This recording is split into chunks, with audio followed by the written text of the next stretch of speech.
Allan, welcome to the show. We're glad to have you. Hello, Austin. It's a pleasure to be here. How are you? I'm doing fabulously. I have never been better. So, part of that is your fault because you're on the show today, and you are the legend of the spa industry. So I'm excited to have you joining us. So, most people call me the mayor or the ambassador, but if I add legend, then it starts to sound deity level. So we'll see how well that goes. Well, 34 years in this industry makes you probably, if I may say, the Gandalf or the Morpheus for the Matrix fans out there of the space. So I think today, what I would love to drill into, because, well, this is the problem on everyone's mind, is how do I solve the problem in the industry today? But we got to back up a step. So where I'd like to start is, from your perspective, having been in the space for decades, what is the biggest problem facing spa professionals today? Well, I have to tell you, I'm going to give you a couple different answers to that. The first one is everyone has abused and used the word supply chain until it hardly are words anymore. But we have two parts to the supply chain, don't we? We have supply chain products and we have supply chain people.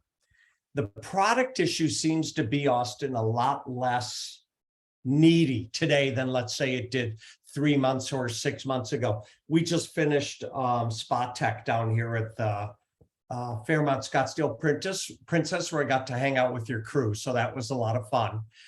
But there may be things with caps, there may be things with labels, there's certain ingredients, but for the most part, equipment and supplies doesn't seem to be an issue. People is an issue. And I don't think anyone has a lot of the right answers as it relates to this. I'll prognosticate with you about why we have a people shortage, but whether it's right or wrong, I have no idea. You want to know? I would love to. Okay.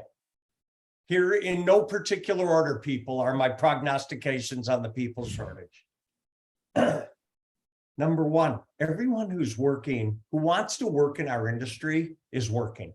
There are a lot of people that have been doing this for a year or 30 years or longer, and they love this industry. Like me, I know my hair is short for hereditary reasons. I didn't pull it out. I love being in the spa channel or the wellness channel, whatever we want to call it. Those people are still working. The second thing is, during the pandemic, people left and just have decided, for whatever reason, they're not ready to come back to work. They're either not working in our industry or they don't want to work, period. I don't want to get into the politics of the money and the handouts and all the other stuff, but all those things affect everything that we're talking about. The third part is there are a lot of jobs available where I think people moved on to different areas, Austin. If you come down here and you want to work in the Amazon warehouse, they start at like $26.50 an hour plus benefits, plus you can pick your hours. That's enticing to a lot of people who have been in our industry as well. The fourth reason is we have had, I think, a major pickup in people who actually want to go out, get a massage, get a facial, get a cryotherapy, get a treatment done. And so when this conference I just finished, these spa directors are so busy. A lot of them are working 10s and 12s, those are hours, back to back to back. But you can't do that to your crew. A massage therapist, in essence, they can't work 10 hours a day. It doesn't exist. You're going to kill them. You're going to wear them out.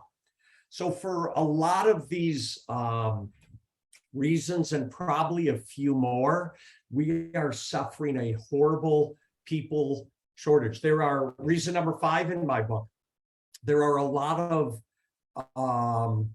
colleges that closed for a lot of reasons. Some were financial, some for other reasons during the recession.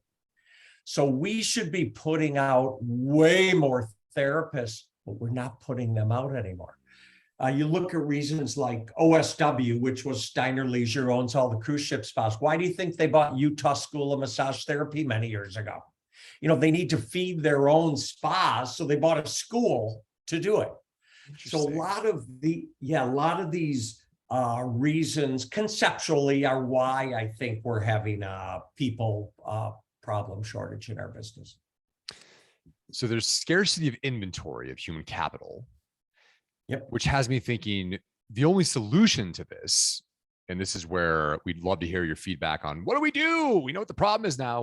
One of the problems of the three I think you mentioned or alluded to, what jumps to mind for me is this is a call for spa directors, spa owners to do perhaps one of two things or both, which is number one, if it is the case that Dan Pink's view that people want three things in the workplace, number one is the pursuit of mastery, so path to attain mastery. Number two, autonomy. And number three, purpose.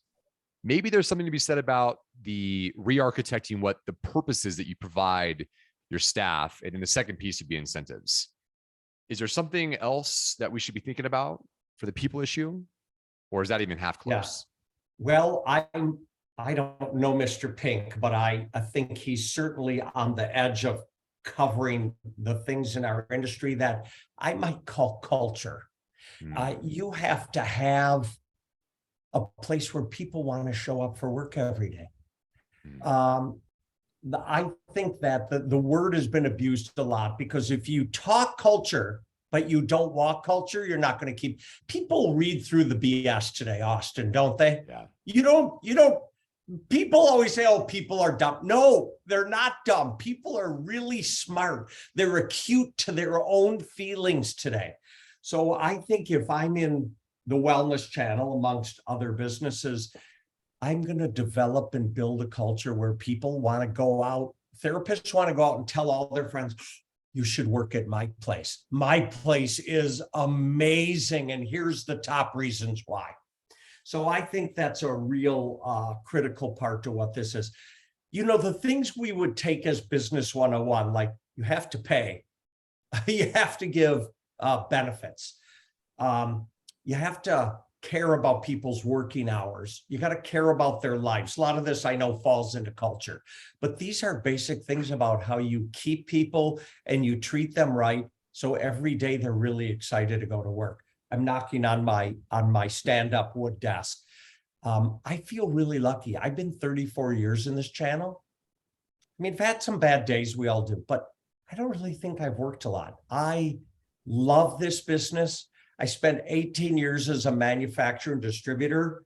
I hope we built a great business. I loved my people. We sold it to a equity group. People got paid on the way out the door. I stayed 3 years with the equity group before I took over running the Spa Industry Association. I've run it for 12 years. We built a crew, and even though we sold it to Questex, Mid-Ocean Partners, some of those people are still with me on my new team. And so I think that ability to engage and make it attractive for people to stay.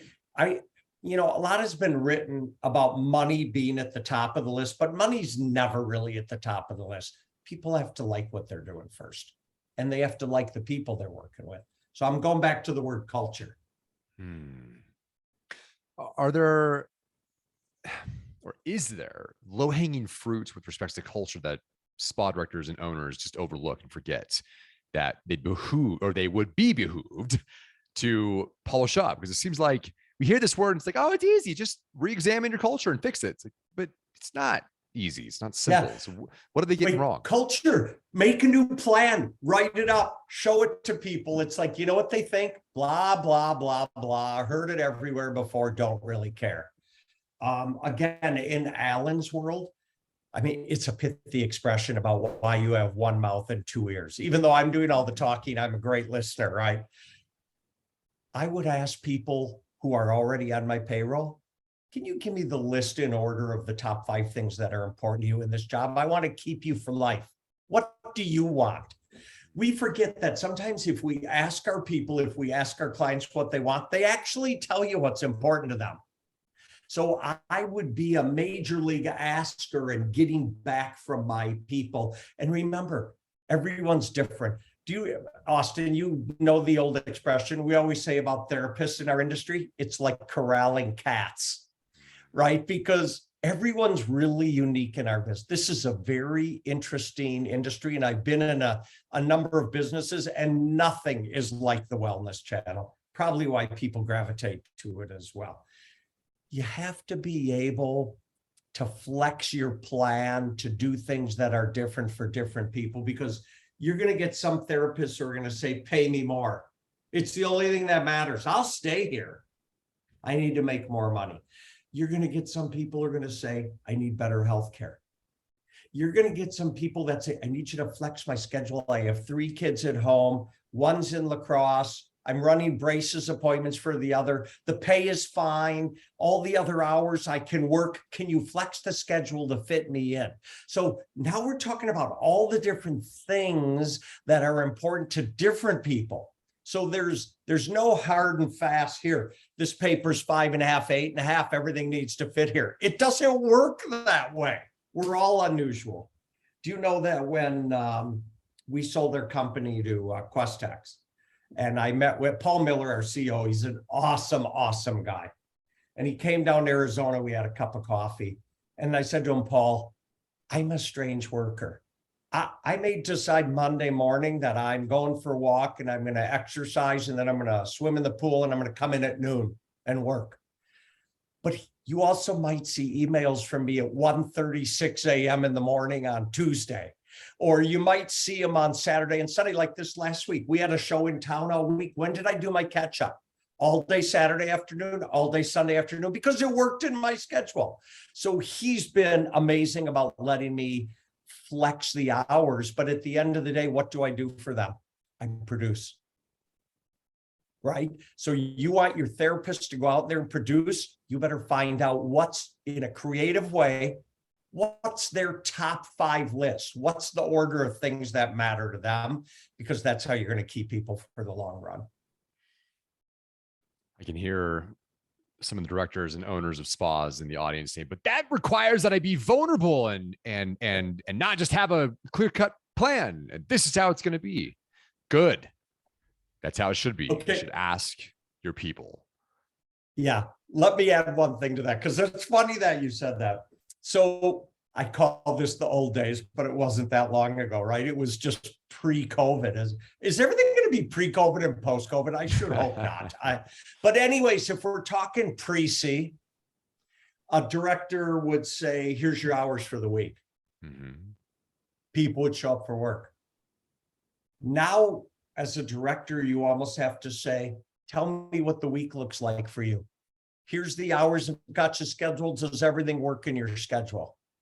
So I think there's been a little bit of turnabout where it used to be the boss telling the worker what to do. And now the worker is suggesting how it might work for them to be under the boss's tutelage.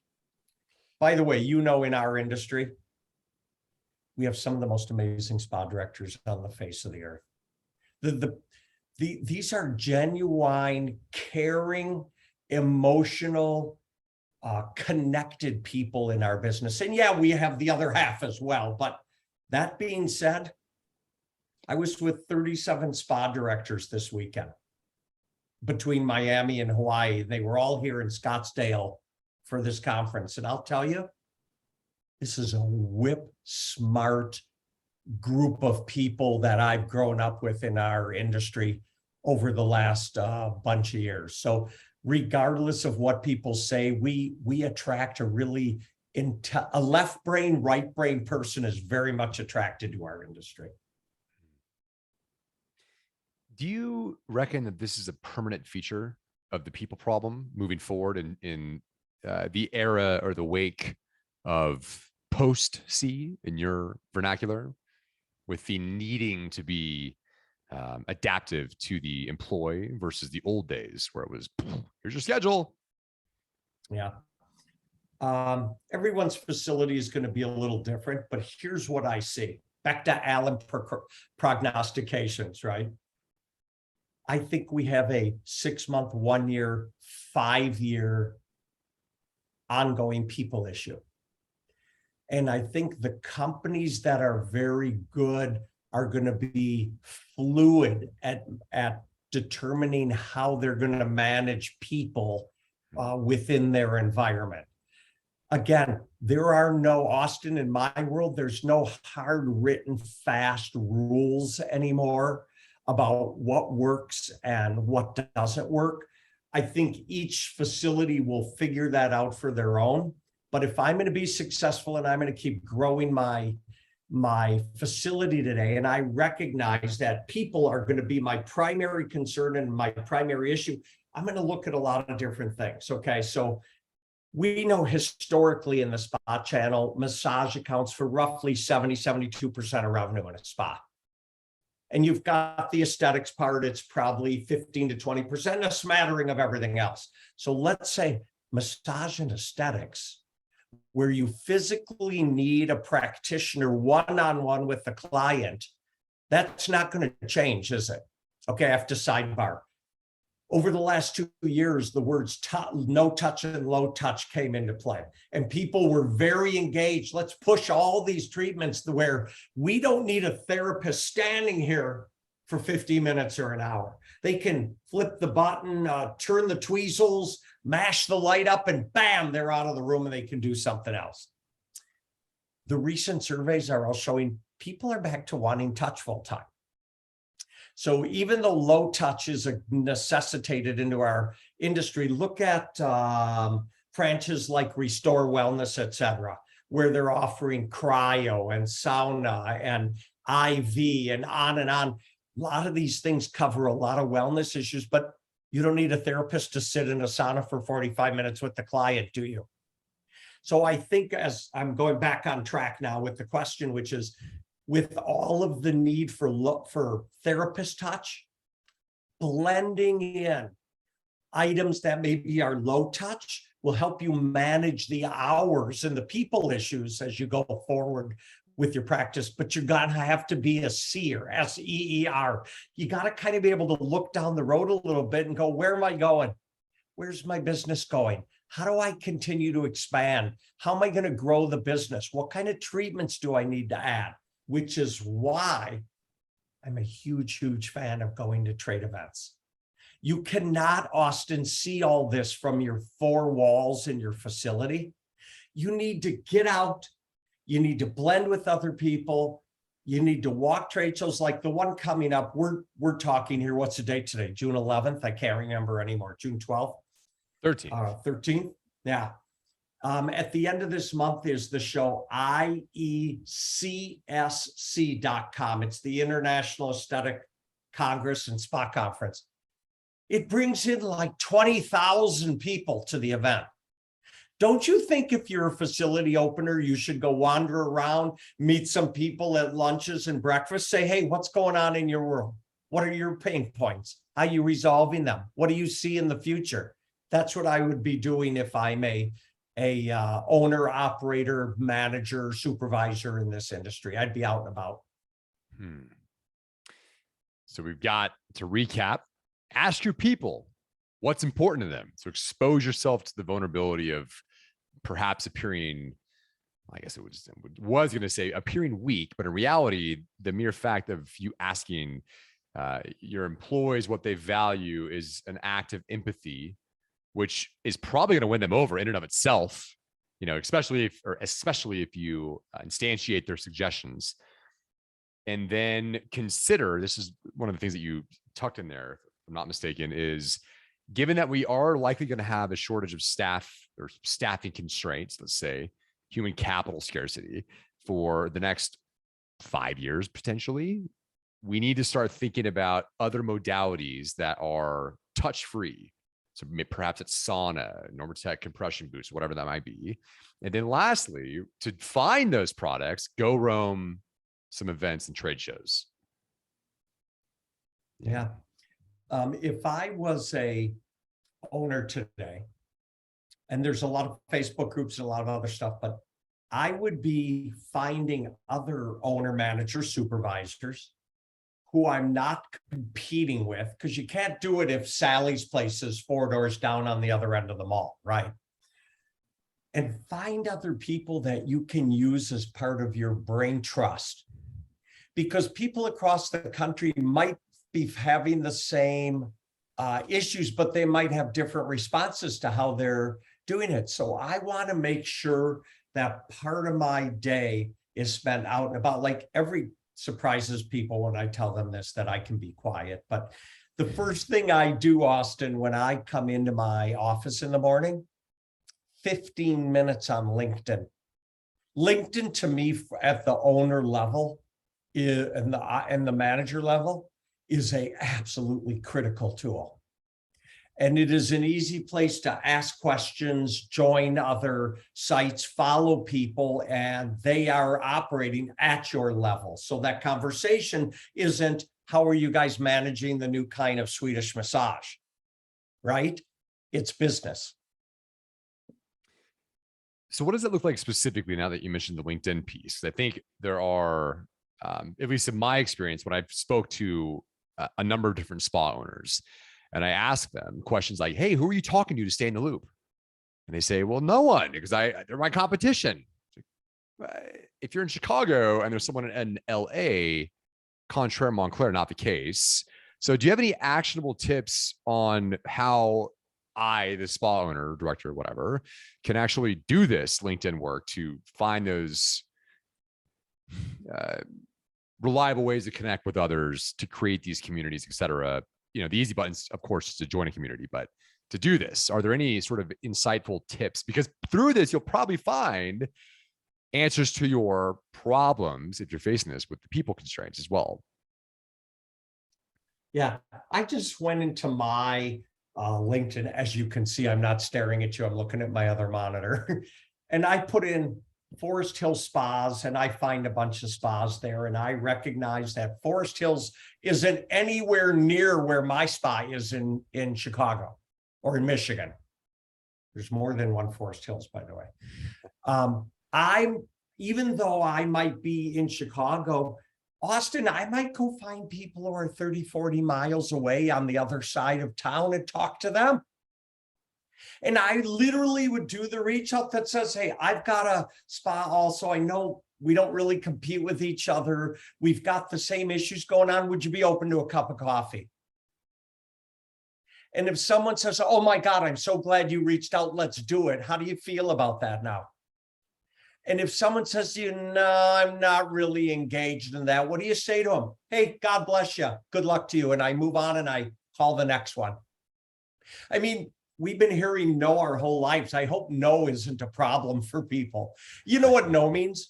No just means not right now today. Go on to the next one. That's all. So I look at, I live in the greater Phoenix area, except I'm way north Phoenix. I look at Phoenix now. It's the 5th largest city in the country. It's 88 miles across. There are 6+ million people living here. So if I'm up in Cave Creek, I'm not calling the spa that's also in Cave Creek. But what's wrong with the one over in Peoria or Glendale or Goodyear or Owataki or Mesa? That's a whole different world, and you're not sharing clients. So I honestly don't think you have to go that far to go make friends, if you will. Start building a brain trust where you guys can share ideas. I would be doing that at a very grassroots level. And I'm a trender. I love everything about trends. I collect a lot of data on trends, but Austin, I would tell our listeners, grassroots trends. When people say to you, hey, forest bathing is a new trend. Can you tell me how many people are actually going forest bathing? I love the sound of it and I want to do it, but I'm not clear that helps your business tomorrow. Do you? So maybe it's one tactical trick here for the person who's thinking, I don't know what to say, Allan. I'm just going to cold outreach somebody and hope they become my friend. Well, two things come to mind. The first is the barrier. No, not the barrier of entry. Action will trump what is said, meaning just do something. So here's maybe the way to think of it. As you're building your brain trust, listeners and viewers, I would implore you to remember that you either happen to life or life will happen to you. So what is this code for? Just take action. And maybe that just means, to Allan's point, you find a trend as an example of what you could say if you're stuck and stumped. What do I say? You find a trend. Hey, did you hear about this? Yeah, can we grab a cup of coffee and talk about it? I have some ideas. We're not in the same geo zone where we're going to have any sort of overlap with customers, but I would just love to build this brain trust with you. Are you open to a cup of coffee? And I think you'll be surprised, listeners, with how many people are like, oh my God. And not only are they going to say yes, they're probably, to Allan's point, going to say, oh my God, thank you for reaching out to me. Because everyone else is scared to do it too. I have three things for you real quick. And I love pithy expressions, by the way. So do you remember ever, I can't remember the company, they do all the very forward-thinking things. They do them in beautiful posters. And there's one where it shows a sailboat sailing across, and it says something like, don't wait for the boat to come in, swim out to it. That always tells me a lot. Here's the second one. There was, when I lived up in Minneapolis, there was a guy on the radio there named Joe Souchere, and he did a sports show, but it was kind of a variety show. People might come in and they go, it was like the backwards country western song, right? I lost my house, my wife left with my best friend, my dog went to the neighbors, blah, blah, blah. These people would call in and Joe would go, hey, make a move, do something, make a move. That was his expression, make a move, do something. That's what I would always counsel people to do. Don't be afraid of the negative that someone's going to say no. People have been saying no to you your whole life. Accept it and move on, right? Thirdly, my father-in-law, who's long passed, may he rest in peace, but he ran a national mechanical contracting company. They had offices across the country, had an amazing business. And they had a group of 10 other people that were in different cities that were in the same business. And multiple times a year, the groups would get together at someone's business and critique the hell out of it. Why are you doing that? That's not going to work for you? You know what I do? I do this, and this is why it works for us. And they used to critique each other's business. He said it was the best part of his entire year because it elevated all boats. So that's why I say, go meet some people and build a group of you that are competitors, but you can help each other talk about growing your businesses. I want to end the show here. Here's why. Oftentimes in self-help and self-development, people just consume mindlessly, endlessly. Next book, next book, next book. And they never take action on any of it. So I'm going to intentionally put a bullet in the show here because I want the viewers and listeners to, right after you hang up or finish listening to this podcast or viewing it on YouTube, I want you to go on LinkedIn and do something about the ideas of which Allan just shared with you. One person, take the first step. And by the way, the hardest step is going to be the first step. You know why? It's this little thing called inertia. But once you break through the chains of inertia, you'll find that you'll reach escape velocity, and bam, now your brain trust might even be a paid community where people are paying you to get into it. Take action today. Allan, where can the listeners and viewers find you? Oh, well, LinkedIn's a good start, isn't it? So how about my name is spelled A-L-L-A-N. So people, 2 A's and 2 L's, A-L-L-A-N, share, just like it sounds, S-H-A-R-E. That is singularly the easiest place to find me. And I'm happy to talk to all your listeners. They just need to reach out. And if you don't know who to reach out to first, again, audience, you have the golden ticket, Allan Share. All right, Al. Well, thanks for being on. We'll make this a quick one today. I appreciate you, what you're doing in the spa universe, and for your time. Thanks for being on. Austin, it's a pleasure. Happy to be with you today. All righty. You take care. Bye.